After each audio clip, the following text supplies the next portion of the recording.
Dios les bendiga muchísimo a cada uno de ustedes. Gracias a Dios que podamos continuar estudiando el precioso Evangelio de nuestro Señor Jesucristo, la buena noticia que Él nos ha dado. Y el día de hoy vamos a ver un tema muy interesante, muy hermoso en la Biblia, que es el nacimiento. Cómo es que la Biblia nos narra el nacimiento de un Salvador. Vamos a pedirle a Dios que Él nos bendiga en el corazón de cada uno de los que estamos aquí. Padre bueno, ayúdanos, Señor. Que el Salvador que vino al mundo no solamente quede claro su nacimiento en esta tierra, sino también el nacimiento que tú quieres traer en los corazones de cada uno de nosotros, Señor. De una promesa viva, preciosa, que puede cambiar las vidas de aquellos que te buscan, Señor. Déjanos ver estos milagros. En el nombre de tu Hijo amado te lo pedimos. Amén. El precioso Salvador fue prometido muchas veces. Vamos a ver una de tantas en Miqueas capítulo 5, versos 2 y verso 4. Dice: pero tú, Belén, Efrata, pequeña para estar entre las familias de Judá, de ti me saldrá el que será Señor de Israel, y sus salidas son desde el principio, desde los días de la eternidad. Y él estará y apacentará con poder de Jehová, con grandeza del nombre de Jehová su Dios, y morarán seguros, porque ahora será engrandecido hasta los fines de la tierra. Aquí nos está diciendo una profecía que de hecho la estudiamos con anterioridad, que iba a nacer en Belén, que iba a ser aquel que sus salidas son desde el principio, que no hay otro más que Dios, cuyas salidas sean desde el principio, y que va a estar hasta los días de la eternidad, haciendo referencia a que Dios iba a venir a este mundo, y que Él iba a venir lleno de poder, con el poder de Dios, con toda la grandeza de Dios, y que nos iba a llevar a una morada segura, que nos iba a dar paz en nuestro corazón, y que nos iba a enseñar para engrandecerlo en esta tierra y también engrandecerlo en nuestras vidas. Y bueno, normalmente ese nacimiento del Salvador se festeja en Navidad. Navidad viene del latín, nativitas, que quiere decir nacimiento. Y bueno, en muchos idiomas se reflejan palabras similares. En alemán, por ejemplo, se le llama noche de bendición, y vaya que fue una gran bendición cuando vino Jesús a este mundo. Y la celebración de la Navidad es todo un tema. En algunas personas lo ven pecaminoso, otros lugares lo prohíben literalmente. Por ejemplo, en Brunei te pueden dar 5 años de prisión si tú celebras la Navidad. Y en Somalia también la prohibieron y fue un país que quedó paupérrimo y devastado. En Tayikistán en 2013 prohibieron una película navideña rusa. Y en el 2015 prohibieron los árboles de Navidad y la entrega de regalos en las escuelas. Y bueno, básicamente en ese país el ministro de Educación fomenta una cultura basada en el Islam. Y así cuando vas viendo diferentes países te enteras de cuestiones similares. En Arabia Saudita, por ejemplo, que tiene una forma de seguir el Islam con la rama wahhabita, que es radical, permitieron la celebración a los no musulmanes como una muestra de apertura de que se pudiera celebrar Navidad, pero los clérigos dijeron que ningún musulmán debería de saludar a un no musulmán en estas ocasiones religiosas, y creen que la Trinidad es politeísmo y que honrar al Hijo es aceptarla, y por lo tanto la atacan. En Corea del Norte hay decenas de miles de cristianos que están confinados en prisiones, según algunos estudiosos, y esto ligado a la fe, y además está prohibida. Kim Jong-un prohibió la Navidad y fomentó que el 24 se celebre el natalicio de su abuela, Kim Jong-suk, que fue una guerrera que combatió contra los japoneses, y como que aprovechan la fecha para impulsar una cuestión diferente. Y bueno, más allá de eso, y entrando en temas no tanto históricos o de países que la prohíben, sino en sí a la fecha del nacimiento de Jesús, normalmente se cree que nació el 25 de diciembre del año 0, y es lo que la gente considera sobre el nacimiento de Jesucristo. Pero vamos a ver en la Biblia si podemos llegar a alguna fecha, si la Biblia nos deja claro cuándo es que nació Jesús. Y vamos a ver algunos pasajes para ir desglosando e ir viéndolo mientras caminamos juntos alrededor de este análisis de revisar la fecha en la que pudo haber nacido el Señor Jesucristo. Bueno, la Biblia nos dice que cuando nació estaba vivo Herodes el Grande. Mateo 2:1 dice la Biblia: cuando Jesús nació en Belén de Judea, en los días del rey Herodes, vinieron del oriente a Jerusalén unos magos. Entonces aquí nos está diciendo que él nació en Belén, como lo cumplía la profecía que leímos al inicio, y que eran los días del rey Herodes. Y esa expresión se refiere a Herodes, que luego hubo otro Herodes que fue su hijo, pero el rey Herodes el grande, y vinieron del oriente unos magos, que también otra traducción que me gusta más es unos sabios. Y cuando nació Jesús, entonces Herodes, el padre y grande, estaba vivo. Históricamente, este personaje se estima su muerte en el 4 antes de Cristo, el año 4 antes de Cristo. Por lo tanto, Jesucristo tuvo que haber nacido antes del 4 antes de Cristo, porque estaba en esa fecha cuando murió ese rey que se menciona en la Biblia como un personaje vivo. Y bueno, en realidad sé que suena incongruente, ¿no? Normalmente pensamos Jesús nació en el año 0, inició la era cristiana y demás, pero empezaron a contarse los años a partir de lo que se entendía era el nacimiento de Cristo, y empezaron a cambiar los calendarios, y después, cuando ya el estudio avanzó y se fue comprendiendo mejor la fecha, se descubrió que no nació exactamente en el año 0, pero ya estaba acomodado todo el calendario y ya iba todo corriendo, y era muy complejo modificar el calendario. Entonces se quedó el calendario corriendo, y a la era se le llama antes de Cristo y después de Cristo, según la parte que tú estés viendo de la historia. Y sin embargo, simplemente se aclara y se dice, bueno, muy probablemente nació antes del año 4 antes de Cristo. Y bueno, vamos a ir viendo más verdades. La Biblia en Mateo 2:2 dice que fue anunciado por una estrella. Dice que aquellos hombres sabios dijeron: ¿dónde está el rey de los judíos que ha nacido? Porque su estrella hemos visto en el oriente y venimos a adorarle. Y se refiere a un objeto celeste que resplandecía, y que muchos pueblos empezaron a dejar crónicas de una estrella que apareció y que se movió y que fue mucho más allá de Europa y del Mediterráneo, y que fue un evento celestial. Colin Humphreys, que es un físico británico de la Universidad de Cambridge en el Reino Unido, él confirmó que la estrella que guiaba a estos hombres sabios existió gracias a que encontró unos registros chinos de aquellas épocas antiguas que están con fecha del 5 antes de Cristo, y que mencionaban que un astro iluminó a las noches durante 70 días. Entonces, tomando esta estrella, que los chinos hablaron de ella, y precisamente en el oriente, pudo haber sido en el año 5 antes de Cristo, y pensando en el rey Herodes, tuvo que haber sido como límite en el año 4. Entonces, esta situación de la estrella suena lógica que pudo haber sido aquel evento en el año 5 antes de Cristo. Además, se puede considerar el estudiar la edad por la inferencia de las aproximaciones a la edad que dejan de Jesucristo por otras personas en los evangelios.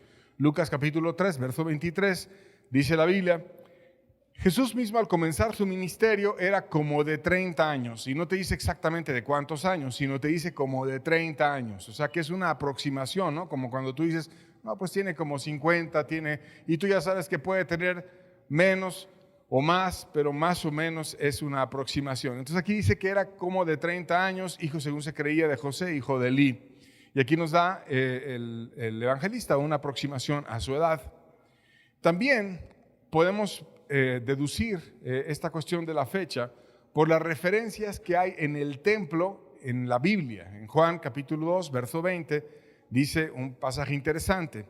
Dijeron luego los judíos: en 46 años fue edificado este templo, ¿y tú en 3 días lo levantarás? Aquí nos está diciendo una conversación que tuvieron con Jesús, y dice que el templo había sido edificado en 46 años. Y tú dices que lo vas a levantar en 3 días, pero él hablaba del templo de su cuerpo, de que él iba a levantar su cuerpo al tercer día después de que lo mataran. Pero sin embargo podemos tomar la parte que ellos dicen que en 46 años fue edificado el templo. Es decir, tardaron 46 años en construirlo. Flavio Josefo, que fue un historiador, que refiere el principio de la reconstrucción del templo en el año 734 de la fundación de Roma. O sea, cuando Roma se fundó, 734 años después, empezaron a reconstruir el templo. Históricamente, Roma se fundó el 21 de abril del 753 antes de Cristo. Entonces podemos empezar a hacer cuentas. En el 753 antes de Cristo le sumas 734 años, que fue el principio de la reconstrucción del templo, más los 46 años que tardaron en construirlo, y llegas al año 27, que cuando menos estaban en ese año cuando tuvieron esa conversación con Jesús. Si tú asumes que él nació en el 5 antes de Cristo, para llegar del 5 antes de Cristo al 27, pues tendría 32 años cuando se estaba dando esta conversación, y cabe la expresión que leímos antes, como de 30 años, más o menos como de 30 años, 32 años. Ya te está dejando la Biblia luces de la edad y las épocas que pudieron haberse manejado. Ahora bien, Juan el Bautista, que fue un contemporáneo a Cristo, era hijo de un sacerdote y era 6 meses más grande que Jesucristo. Y además anunció a Jesús durante 6 meses antes de que él iniciara su ministerio. Y esta consideración cuadra también con las fechas que estamos viendo. Y lo vamos a ir desglosando para que pueda quedar más claro. Pongámonos a pensar, ¿podemos llegar a deducir, de acuerdo a la Biblia, en qué mes nació Jesús? Bueno, vamos a ver algunos versículos que nos van a ayudar a aclarar. Jesús nació en un periodo de un censo planeado por los políticos de su época. Lucas 2, versos 4 al 6, dice la Biblia: y José subió de Galilea a la ciudad de Nazaret, a Judea, a la ciudad de David, que se llama Belén, por cuanto era de la casa y familia de David, para ser empadronado con María su mujer, desposada con él, la cual estaba encinta. Y aconteció que estando ellos allí, se cumplieron los días del alumbramiento. Y aquí nos está diciendo exactamente cómo era el ambiente cuando Jesús, precisamente, llegó el momento de que él naciera. Augusto hizo un censo y viajaron a Nazaret, de Nazaret a Belén, que era donde era originario, que más o menos son 150 kilómetros, pero sería absurdo pensar que los romanos lo hubieran pedido en invierno, porque era un pueblo propenso a la rebelión, no les gustaba pagar impuestos, y por eso los que cobraban impuestos no eran muy bien aceptados. Ahí ves la historia de Zaqueo, cuando quería ver a Jesús, que nadie dejaba que lo viera y que tuvo que subirse a un árbol para ver a Jesús porque no les gustaba a la gente que cobraba impuestos. Y el propósito del censo era ver cuántos exactamente había para después recaudar impuestos según la cantidad de gente que existía. Entonces la población que estaba acostumbrada a ser rebelde no iba a estar muy cómoda en ir en invierno a empadronarse. Y se estima que no era muy lógico para los romanos hacer un evento así en invierno, porque no trataban de quedar mal con el pueblo. Cuando tú ves la historia, por ejemplo, de cuando el pueblo se reunía y empezaban todos a estar juntos por algo, los romanos trataban de congraciarse con el pueblo. Por ejemplo, cuando Pilato les daba un preso y les preguntó si querían a Jesús o a Barrabás, eran expresiones que hacían los romanos para tratar de evitar rebeliones en el pueblo. Entonces, muchos teólogos dicen no es muy probable que hubiera sido en invierno, porque hubiera sido desagradable para ellos el ir a empadronarse. Aparte que vas a pagar impuestos, andar ahí con un censo, con el frío, no era prudente hacerlo en invierno. Además, hay otro pasaje interesante, porque cuando él nació lo pusieron en un pesebre en pañales. Lucas 2, 7 dice: y dio a luz a su hijo primogénito y lo envolvió en pañales. Y lo acostó en un pesebre, porque no había lugar para ellos en el mesón. Ahora, María envolvió a su hijo en pañales y lo acostó en un pesebre. Y la temperatura del invierno no te permite hacer algo así, envolver a un niño en pañales, porque si es invierno y hace frío, no le pones pañales, sino que lo vistes, le pones el pañal, lo vistes y lo envuelves en cobijas, no lo envuelves en pañales. Entonces, de nuevo, el versículo te está diciendo, no era algo muy frío como para haberlo vestido y arropado y ponerle cobija, etcétera, sino era algo donde nada más le pusieron los pañales, estaba de una manera ligera presentado Jesucristo. Y dice también el pasaje que había pastores. Lucas 2:8 dice: había pastores en la misma región que velaban y guardaban las vigilias de la noche sobre su rebaño. Había pastores y estaban ellos velando por el rebaño. Y bueno, también esto nos lleva a analizar cómo es que los pastores operaban en aquella época. De acuerdo al calendario judío, si pensamos en el invierno, hay un mes que es el de Kislev, que cae entre noviembre y diciembre, y es frío y lluvioso. Y en el mes de Tevet, que está entre diciembre y enero, es el mes con las temperaturas más bajas del año, e incluso puede llegar a haber nevadas. Los pastores recogían sus rebaños para no pasar las heladas en estos meses, pero aquí dice que había pastores y pastaban en la noche. Entonces, de nuevo, se infieren textos que nos dan a entender que no era invierno, o sea, que no era muy probablemente la fecha que conocemos de la noche del 24 o del 25 de diciembre. ¿Y de dónde vino esa fecha, el 25 de diciembre? Bueno, la iglesia romana desconocía la fecha, como el día de hoy, no sabemos también cuál es exactamente la fecha del nacimiento del Salvador, pero eligió el 25 de diciembre porque el día era el del Festival del Sol Invictus, cuando el invencible sol triunfaba cada año sobre la oscuridad del invierno y los días se volvían más largos. Entonces era una festividad importante y empezaron a celebrar en ese día festivo el nacimiento no del sol, sino de la luz de este mundo, que vino a traer esperanza a todo ser humano, y empezó a celebrarse en esa fecha. Ahora estudiaremos el nacimiento, más o menos podríamos llegar o no a algún mes. Vamos a tratarlo de hacer. Para lograr llegar a un mes, vamos a ver el nacimiento de Juan el Bautista. Lucas 1, versos 35 al 37, dice: respondiendo el ángel le dijo: el Espíritu Santo vendrá sobre ti, y el poder del Altísimo te cubrirá con su sombra, por lo cual también el santo ser que nacerá será llamado Hijo de Dios. Y aquí tu parienta Elizabeth, ella también ha concebido hijo en su vejez, y este es el 6º mes para ella, la que llamaban estéril, porque no hay nada imposible para Dios. Aquí está María recibiendo la promesa de que iba a tener un hijo y que iba a ser algo milagroso, que Dios lo iba a traer, y le da Dios en el mensaje una esperanza y una confianza, y le dice: mira, acuérdate de tu pariente Elizabeth, te confío algo. Dios va a hacer un milagro en ella, y ella, siendo estéril, ha concebido en su vejez, algo que es imposible que una anciana conciba, pero ella ya era el 6º mes para ella. Entonces, cuando María tuvo la promesa de que iba a venir el Salvador por medio de ella, Elizabeth, su parienta, estaba embarazada y ya tenía 6 meses de embarazo. Por lo tanto, Juan el Bautista era 6 meses mayor que Jesucristo. Y bueno, vamos a ver detalles de la concepción de Juan el Bautista, y después simplemente le sumamos 6 meses y llegamos a lo que pudo haber sido la fecha en la que nació Jesucristo, porque era 6 meses mayor que Juan el Bautista. En Lucas 1, versos 13 y 14, dice la Biblia: pero el ángel le dijo: Zacarías, no temas, porque tu oración ha sido oída, y tu mujer Elizabeth dará a luz un hijo, y llamarás su nombre Juan, y tendrás gozo y alegría, y muchos se regocijarán de su nacimiento.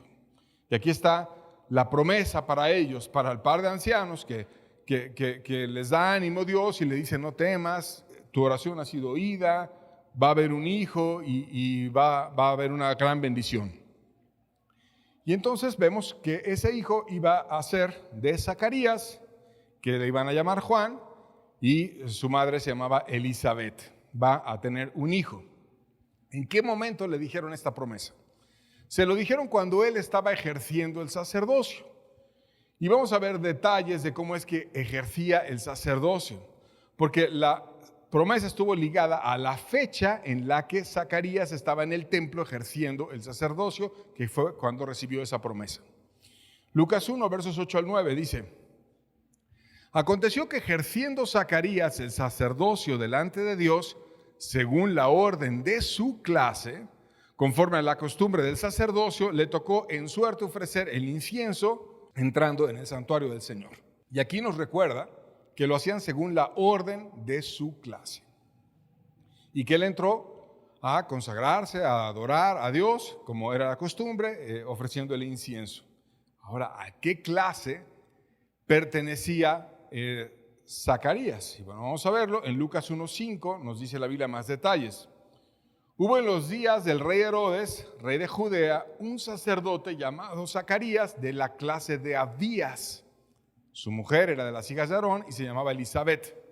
Aquí vemos de nuevo a los padres de Juan el Bautista, que eran Zacarías, y aquí nos da un detalle más. Era de la clase de Abías y estaba casado con Elizabeth. Bueno, entonces, ese Zacarías, cuando ejercía el sacerdote, de acuerdo al rol de su clase, que era la clase de Abías, tuvo la promesa de que iba a ser padre. Y también, si nos vamos al Antiguo Testamento, podemos ver detalles del orden que le correspondía a la clase de Abías. Vamos a ir a 1 Crónicas 24, versos 7 y 10. Dice: la primera suerte tocó a Joiarib, la segunda a Jedaías, la tercera a Harim, la cuarta a Seorim, la quinta a Malquías, la sexta a Mijamín, la séptima a Cos, la octava a Abías. Y entonces ya vemos qué orden le tocaba a la clase a la cual pertenecía este sacerdote Zacarías. Era la octava. En el orden había 7 antes que él. Ahora ya podemos hacer un cálculo. El año judío empezaba en la Pascua. Así era un año que dependía de la luna, no es como nuestro calendario que depende del sol. Entonces, cuando es un calendario lunar, a veces empieza el año, por ejemplo, a fines de marzo o a principios de abril, que es cuando cae la Pascua. Entonces, comenzaba el año judío en la Pascua, a fines de marzo o principios de abril. Toda clase tomaba una semana en el servicio y la clase de Abías era la clase número 8, o sea, 8 semanas después. 8 semanas son 2 meses. Si empezaba a fines de marzo o principios de abril, le sumas 2 meses, llegas a fines de mayo o principios de junio. Y estuvo él sirviendo esa semana, recibió la promesa, porque era la semana en la que él estaba en el templo, fue y adoró, recibió la promesa y muy probablemente terminó en junio, de regreso con su esposa en su casa, después de aquel evento de encontrar a Dios de esa forma, en junio. Después tenía 6 meses de embarazo cuando María oyó la promesa. Entonces en junio tuvo la promesa de Dios, súmale 6 meses y llegas a diciembre. Y en diciembre llega María, visita a Elizabeth y pasa todo ese testimonio de que sabía que iba a venir el Salvador y demás. Y súmale de diciembre 9 meses y llegas a septiembre aproximadamente. Ahora alguien puede decir, ¿y qué tal si no fue de 9 meses y fue de 8 meses? ¿O qué tal si fue de 7 meses? Porque la verdad es que también hay niños que son 7 mesinos o de 8 meses y que nacen. Y bueno, si fuera así, que también es probable, pues entonces no hubiera llegado a septiembre, sino pudo haber llegado a agosto o pudo haber llegado a julio. Pero lo que sí es seguro es que no hay niños de 10 meses, ni de 11 meses, ni de 12 meses, por lo que es muy improbable que hubiera llegado a octubre, noviembre y mucho menos a diciembre. Entonces Jesús probablemente nació a fines de septiembre o principios de octubre, que fue cuando se pudo haber hecho aquel evento del censo y todo aquello. Hay quienes piensan que pudo haber sido durante la fiesta de los tabernáculos, el cielo acercándose a la tierra, al fin del mes de Sukkot, que es fines de septiembre, un cielo en la tierra, que se hace precisamente en esas fechas, a fines de septiembre, principios de octubre, y parece lógico que los políticos de la época hubieran hecho coincidir el censo con una de las fiestas importantes en Israel, porque en ellas viajaba tradicionalmente la gente, que vengan a su fiesta y aprovechen y se haga de una vez el censo. Ahora, ¿qué día nació en realidad? ¿Qué día de septiembre o qué día de octubre podemos llegar al día? Y la verdad es que no está claro el día, no porque Dios no lo pueda dejar claro, porque Dios es poderoso y puede hacer cualquier cosa, sino porque conoce nuestra debilidad humana en fijarnos en fechas y no quiso tanto que tuviéramos esencia en esto. De hecho, cuando Jesús es reflejado con Melquisedec, que es un sacerdote que reflejaba a Cristo, que iba a venir como una promesa, nos deja ver una luz de cómo era Jesús. Hebreos 7:3 dice, sin padre, sin madre, sin genealogía, está hablando de Melquisedec, que ni tiene principio de días ni fin de vida, como hecho semejante al Hijo de Dios, permanece sacerdote para siempre. Y está hablando ahí de Melquisedec, que era un reflejo de Cristo, que es un hombre que apareció de repente, que nunca se menciona en una genealogía, que nunca se dice de quién era hijo, de dónde venía, de qué tribu, etcétera, que no se dice en qué día empezó él a nacer, ni cuándo terminó su vida, sino que de repente apareció y bendijo a los antiguos.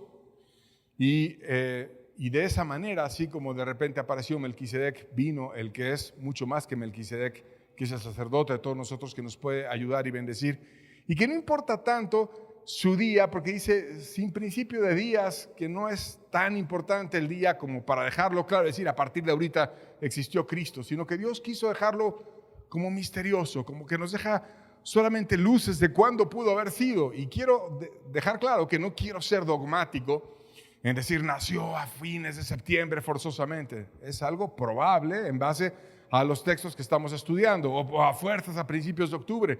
En realidad no sabemos, pero es probable. Estamos viendo que la Biblia nos da luces de cuándo pudo haber sido esa fecha, pero no nos deja claro el día.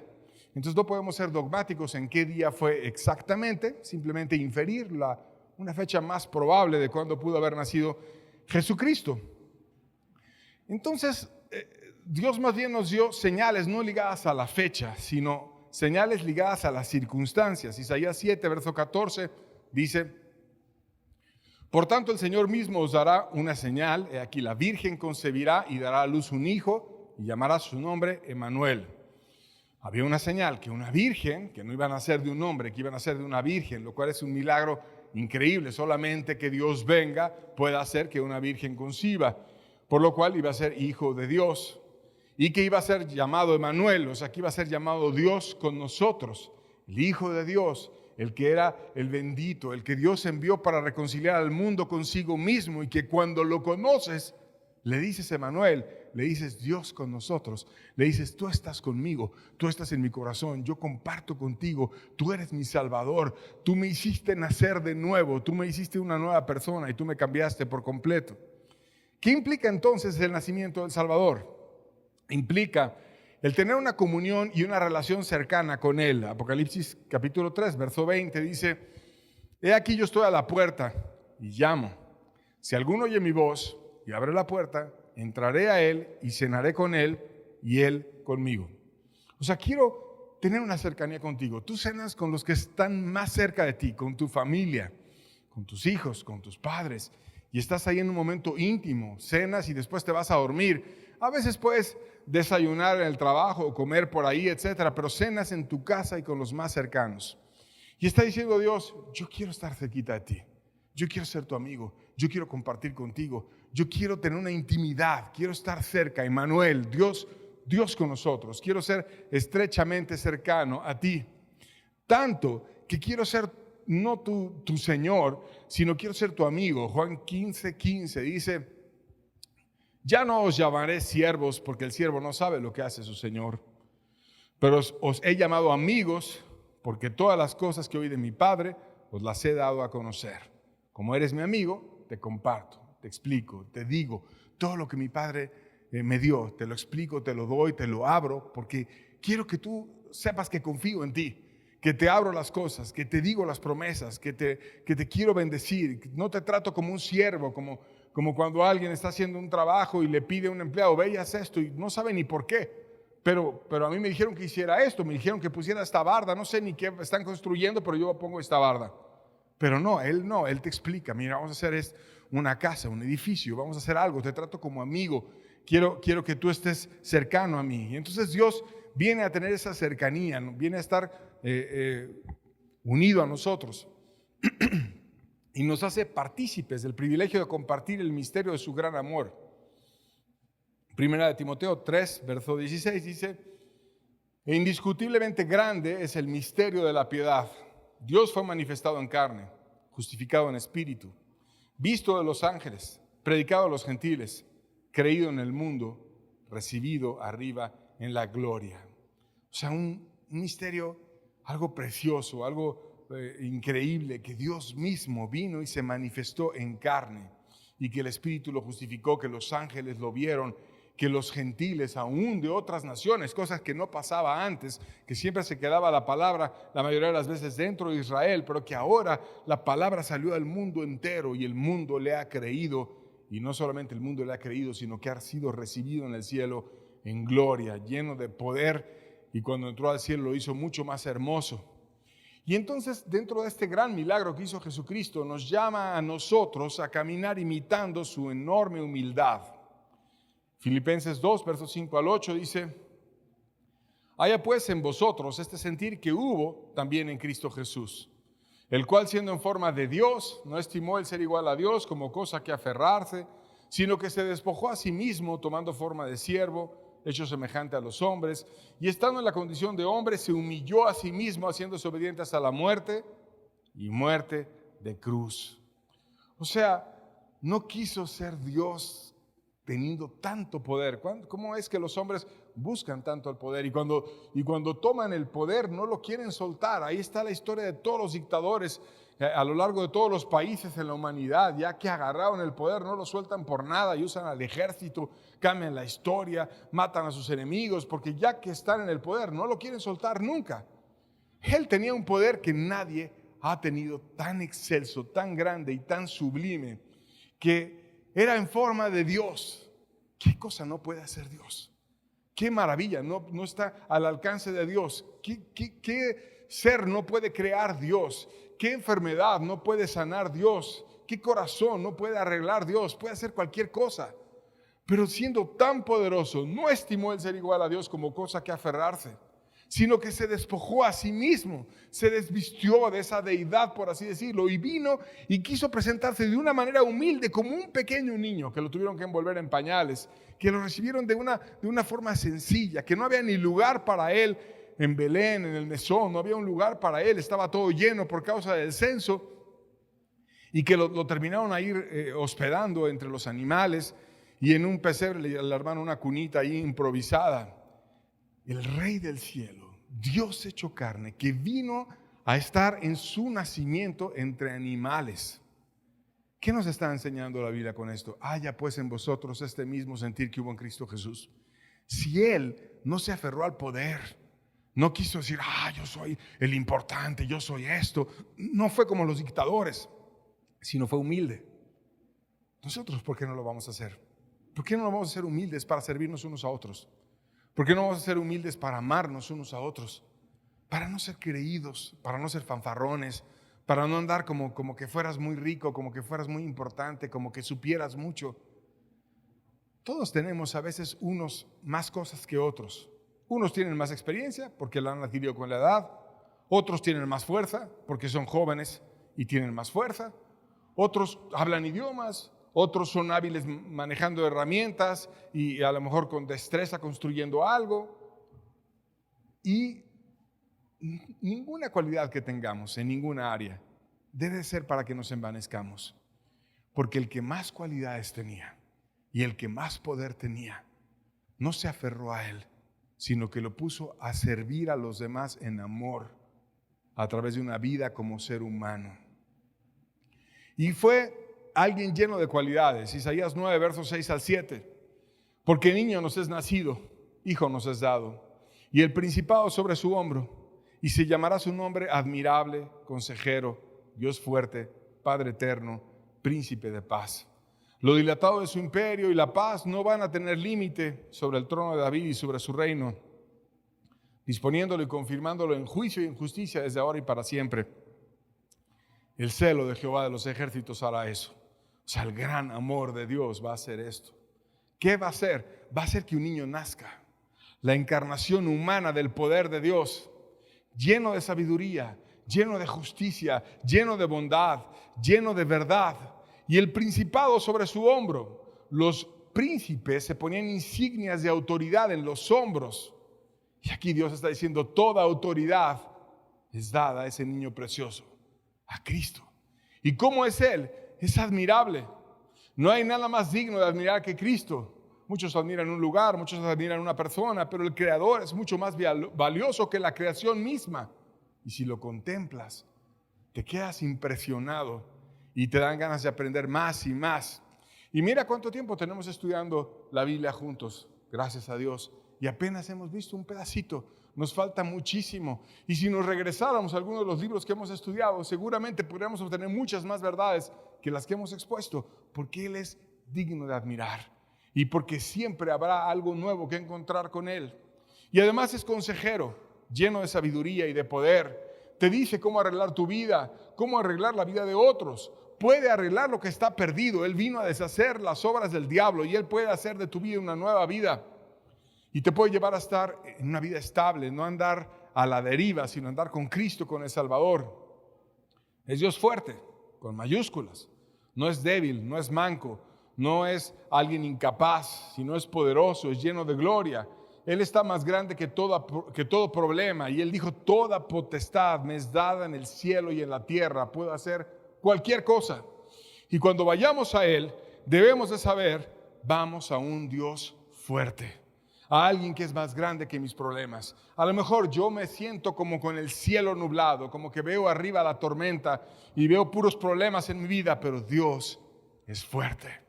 Y Dios puede cambiar todo por siempre, porque es poderoso. Y es Padre eterno, no se corrompe, es el mismo.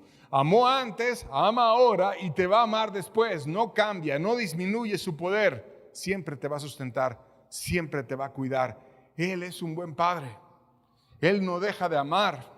Y mira a nosotros que cuando nuestros hijos son pequeños y los amamos y jugamos con ellos y estás con ellos, y si después crece el hijo y hace alguna cosa que no estás de acuerdo y se corrompe y se pierde, te quedas con el corazón siempre en amarlo, siempre en ayudarlo, siempre en restaurarlo.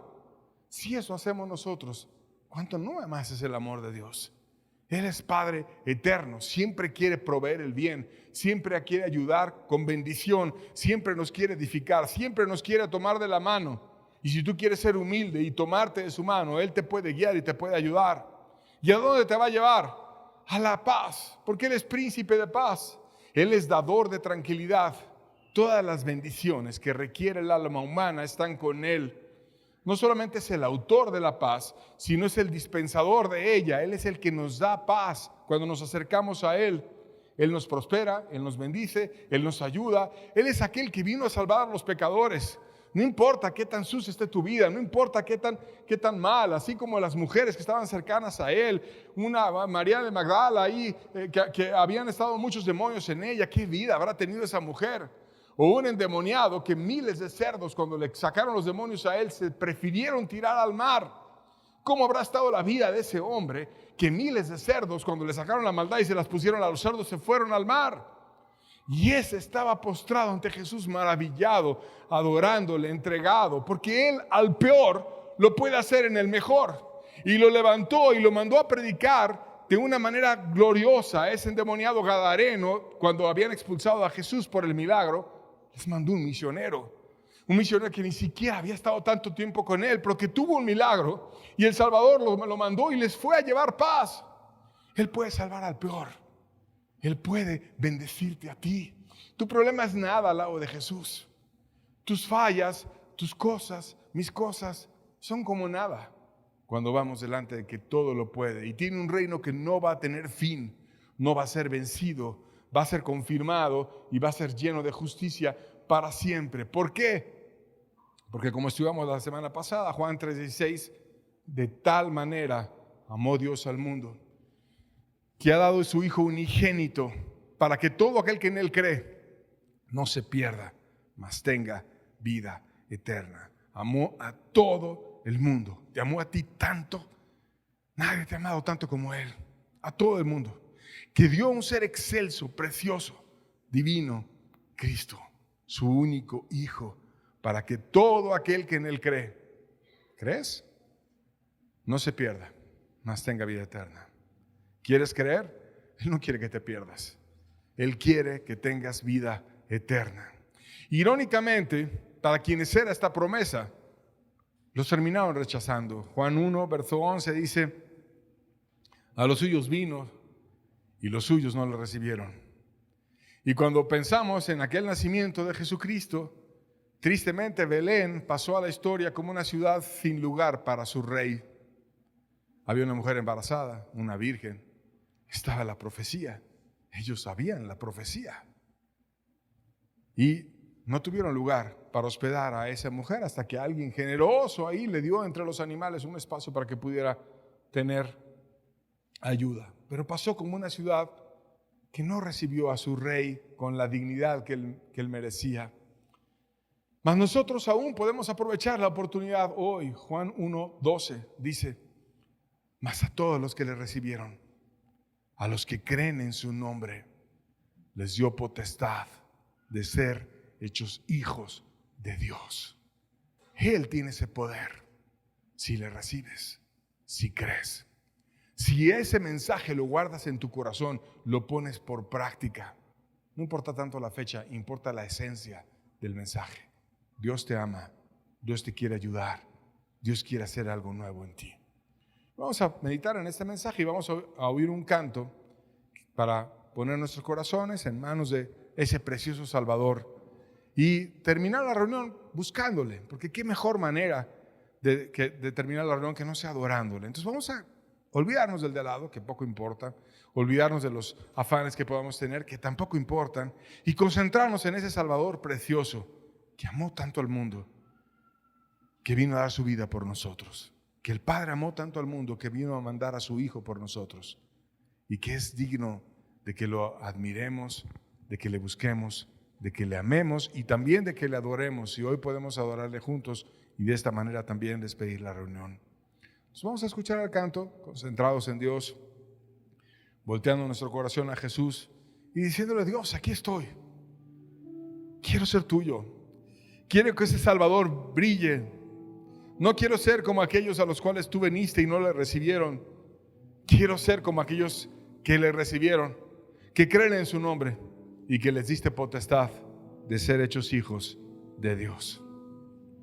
Busquémoslo a Él. Él puede traer un nuevo nacimiento en ti. Puede traer sus consejos a tu vida. Puede llenarte de sabiduría, de justicia. Te puede enseñar a verlo, a admirarlo, a ver su poder y a descubrir un Dios fuerte y un Padre eterno que no te va a soltar, que te va a llevar a su paz, a su bendición, a su gracia, y que te va a hacer partícipe de un reino que no tendrá fin y que no puede ser vencido, porque ¿quién será más fuerte que Dios? Él está aquí y Él es digno de que le amemos y seamos de Él. Cambiaste con tu luz mi corazón y me llenas de tu amor, me diste tu perdón. Ahora quiero junto a ti yo caminar, en tu casa habitar, tu nombre levantar.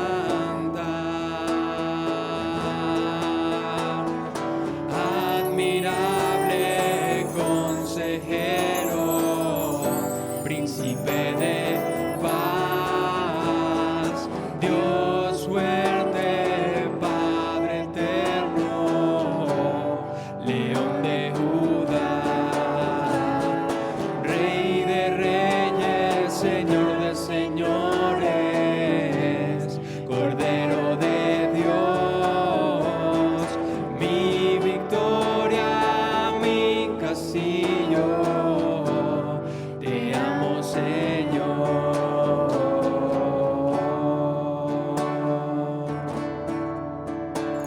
Cambiaste con tu luz mi corazón y me llenas de tu amor, me diste tu perdón. Ahora quiero junto a ti yo caminar, en tu casa habitar,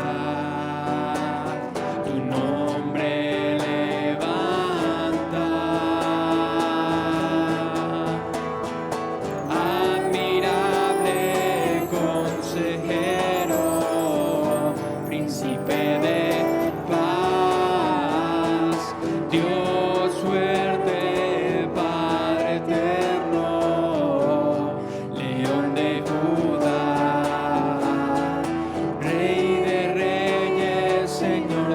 señores, Cordero de Dios, mi victoria, mi castillo, te amo, Señor.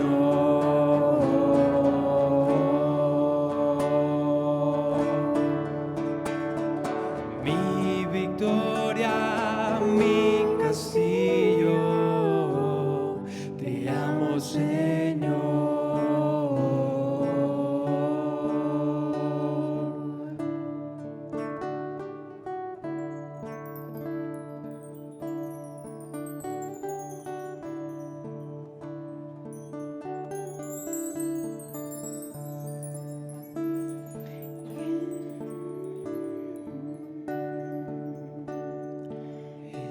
Jesús, te amo.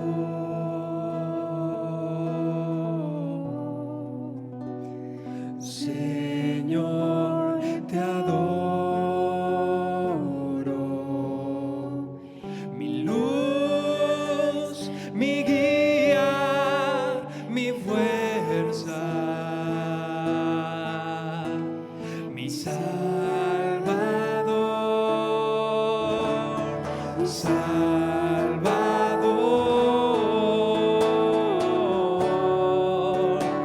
y te necesito. Mi vida vacía sin ti está. Tú llenas con tu poder todo mi ser.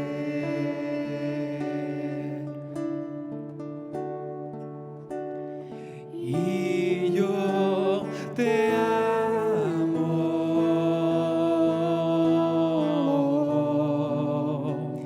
Señor, te adoro.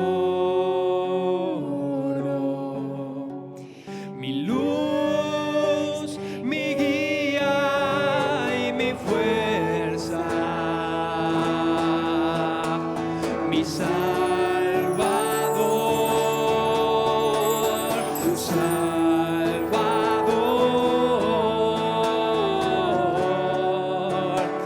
y te necesito.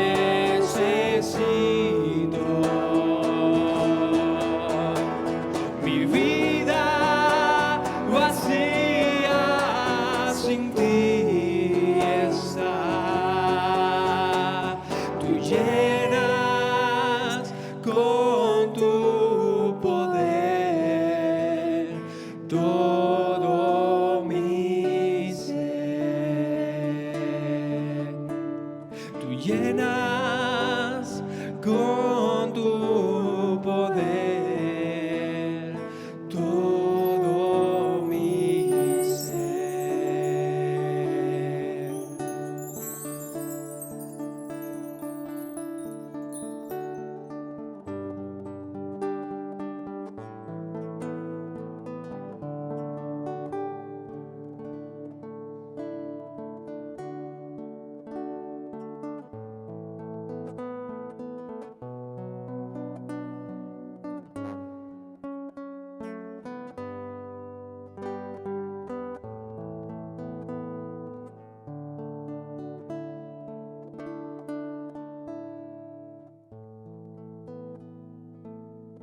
Jesucristo vino al mundo a cambiar el mundo. El mundo fue diferente desde que Él llegó. Haz que esa verdad sea ahora algo práctico en tu vida. Que no sea una buena historia. Que no sea algo para reunir los domingos. Que sea algo poderoso para cambiar tu vida. Algo práctico, algo bueno para ti. Pon tu carácter, pon tus debilidades, pon tus tropiezos, pon tus angustias, pon tu corazón necesitado. Él es experto en ayudar al humilde. Él vino no por los sanos que sienten que no necesitan nada, envanecidos en medio de un alma necesitada que no puede decir, ayúdame.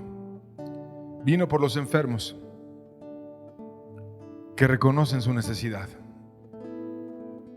Y si tú le dices, yo tengo necesidad, Él te va a decir, yo tengo poder.